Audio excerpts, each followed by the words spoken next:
Hello and welcome.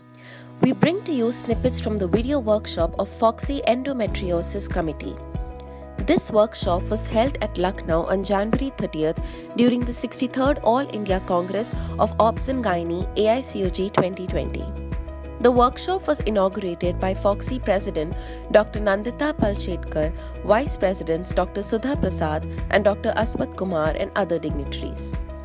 Felicitations followed and the video workshop began with Dr. Jyoti Mishra's glorious presentation, followed by Dr. Asha Rao among others.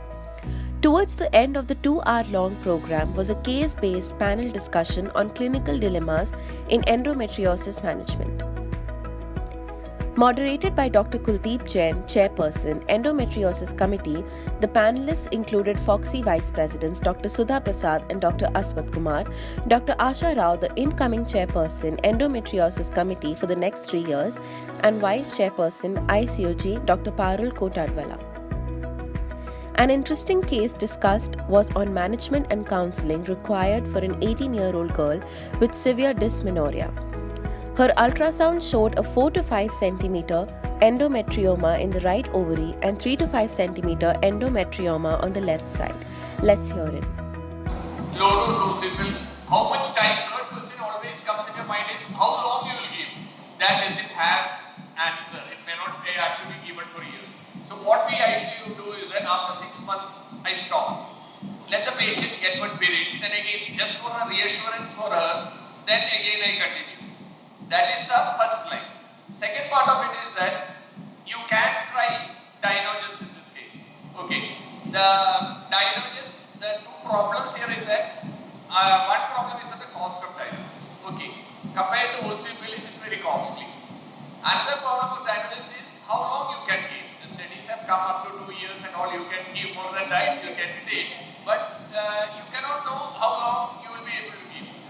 All the drugs, one thing is sure, whichever you give Ocipil or Dinogesis, endometriosis is a disease, if you stop it will again, pain and again will start. So you have to counsel the patient clearly that this is a long-term treatment. Okay. And whatever, so first I will try with Ocipil, then only I go for the second line treatment in 18-year-old girl.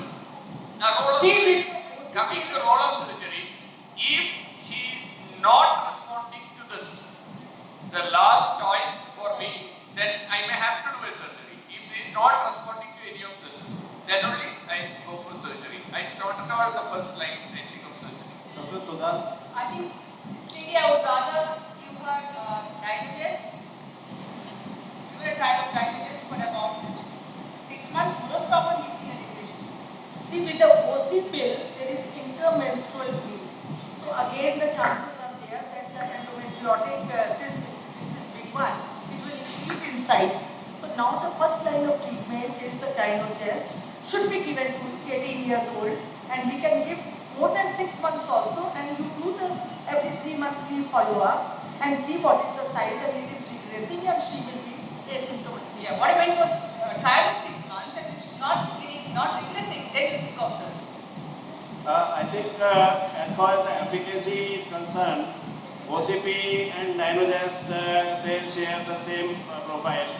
But the compliance as well as the side effect, now the safety of Dinogesis has been already studied very nicely in reproductive age group. Up to 5 years they are given for pain relief. There are not much the problem there.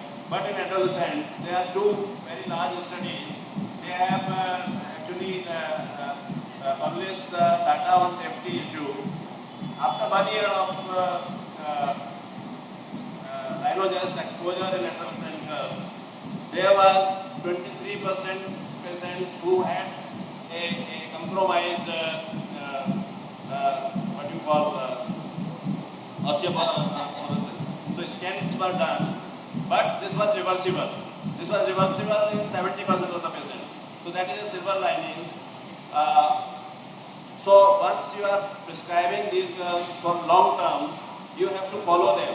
That is what is the recommendation. After 1 year, they can be given. I have used in many of the adolescent girls for continuously for 3 years. Okay, and they respond very nicely, very We are not looking at the size of the endometrioma. Again, that is very important. Size of endometrioma is going to take very long in decreasing. Most of the patients, what they do, they get an ultrasound done, and then when they see that there is no regression in the size, they leave the medication. So, if the patient is comfortable, there is no pain, I think they should be counseled that size will be taken care of during the process. So, that is very important. Counseling is very important.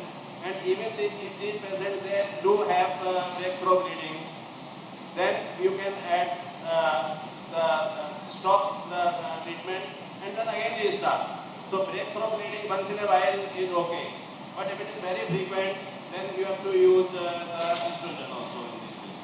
Now there are combination of Dinogex plus estrogen has come.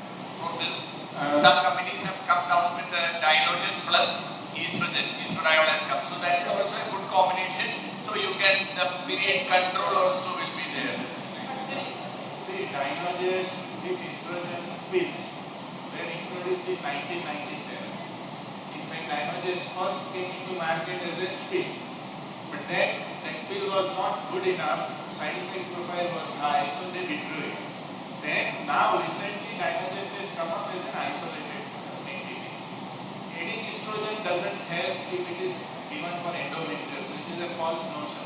In fact, all OCs, because of their estrogen component, people are now little bit worried about giving it to people. So even Cochrane is going to revise their recommendation. Yes, Previously it was primarily it safe. should not be added. Primarily it should not be added. Now in cases of intermenstrual bleeds, it has been recommended that increase the dose of Dinogex to 4 milligrams per day and then it comes down significantly.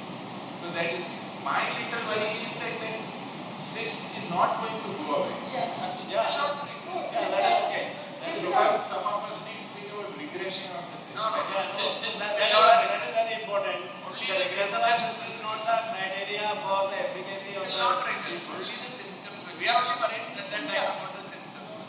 But with Dinogex, we have some regression of the size of the cyst. It is a very minor regression because of the absorption of the fluid from the cyst. anyone for GNRH Even analog. there are papers to support that Dinogex for 24 weeks. There is a regression in the size of the cyst. But when you stop it, again it Again comes it to will the come. same size. All And this, sometimes we give them Dinogex initially and later around 6 to 8 months and what the funniest thing is continuous that OCP. all this medical treatment, whatever you give, you stop, it will again. Anyone for this GNRH analog. My worry is there is Yeah, one that question for all of us. Would persistent cyst lead to persistent damage to ovary further damage? Are we not setting on fire? That is my No, worry. sir, at 18-year-old we will not be. She has a reproductive career ahead of her. We do not, I'm just saying this, we do not know whether that cyst lying there will continuously further damage. At the same time, removing the cyst in such a young girl, she has got a long reproductive life. She'll have a recurrence. She may get married at 26, 27 or 30. In the meanwhile, she will have a recurrence. So how many times can we operate? No, I don't think means that should be the approach. Means I think the medical management remains the first line of therapy. You are having OCP, you are having Dinogex, you are having GNRH analog also. But If it can be given. It can be given, If it she is not responding to your Dinogex treatment, GNRH analog can be given and then continued with Dinogex. That is another protocol.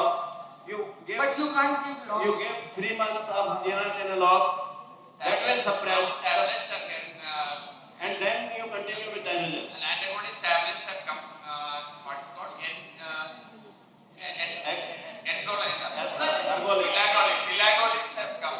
So orally costly, we cannot, we have to discuss the cost then only. It is there. See, fertility specialist not letting touch a girl of 18 years. So all these things have come, even to, instead of giving GNRH injections, you can go for antibiotics. Yeah. So now we are having 2 short questions. An interactive question and answer session followed. The event also featured a book release highlighting the results from adolescent endometriosis awareness survey conducted at various schools across India. Survey results showed that more than 50% of adolescents suffer from pain during periods and majority are from South India. On the basis of 5 criteria for suspected endometriosis, the incidence of adolescent endometriosis varied from 12% to 27%, maximum being progressive dysmenorrhea. Lack of awareness and availability of medical treatment for endometriosis-related pain was clearly visible during the survey. Minimal referrals to gynecologists leading to delayed diagnosis is evident from this survey. The survey concludes a dire need for early detection of endometriosis. Regular school camps on menstrual awareness and screening programs can help minimize suffering from pain in adolescents. The attendees were awarded a certificate. Jacksonpal Pharmaceuticals looks ahead to brainstorming sessions. 64th AICOG will be held at Indore next year. Hope this snippet has been interesting and informative. Thank you.